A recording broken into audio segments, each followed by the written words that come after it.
So I fried some chickpeas the other day and I used shallots in it.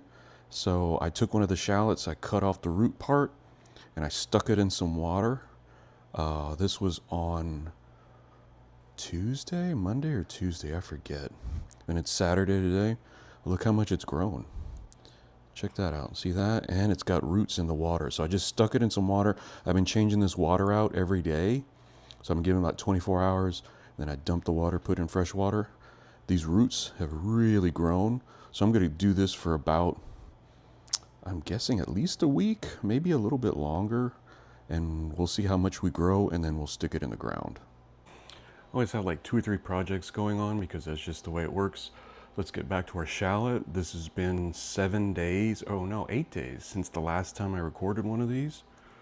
So every day I've been changing this water out at least once a day, sometimes twice. Look how long my roots are.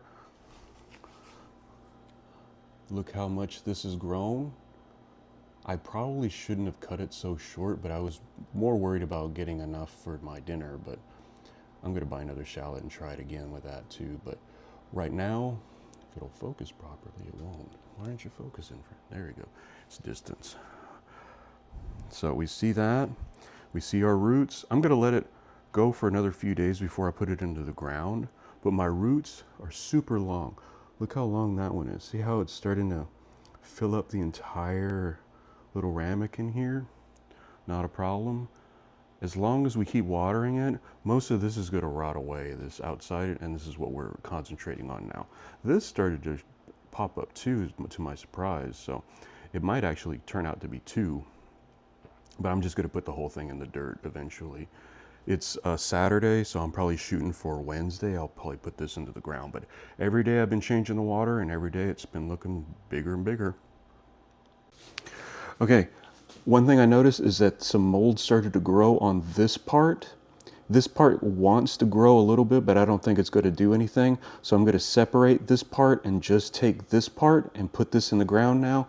I had another shallot that I was made for dinner the other night, and I just stuck it in here, and I think it's starting to sprout. So I'm going to leave this for a week, but I need to plant this now because I think this is just going to start to rot. Okay, I have a good spot for it. Grab my knife. I was like, oh, how am I going to get rid of this other piece? You see that other piece? It's just starting to mold. And it's actually 2 shallots that are just kind of melded together. So I'm just going to cut around it and cut it off. I'll stick it in the ground, but I don't think anything is going to come of it. I'm going to cut it at an angle because there's plenty of roots, so I don't want to disrupt those. I should use this as a cutting board, huh? So I'm just going to cut it at an angle and down. This actually feels firm and good, so I just don't want to interrupt my my roots, and I don't want to interrupt any of this growth that's already happening. So let's put it right here. Move some dirt out of the way. Actually, make sure the dirt is loose. Let's put this back because you just want to cover the roots.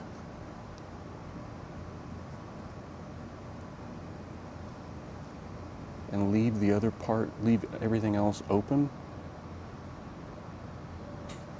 We're just going to leave it like that. And, ooh. It still smells okay. It still smells like a shallot. So I'm going to leave this. The sun is already hitting it, so that's good thing. Today, for posterity, it is the 30th of May, 2026. We'll have some shallots in a couple of months. I don't know.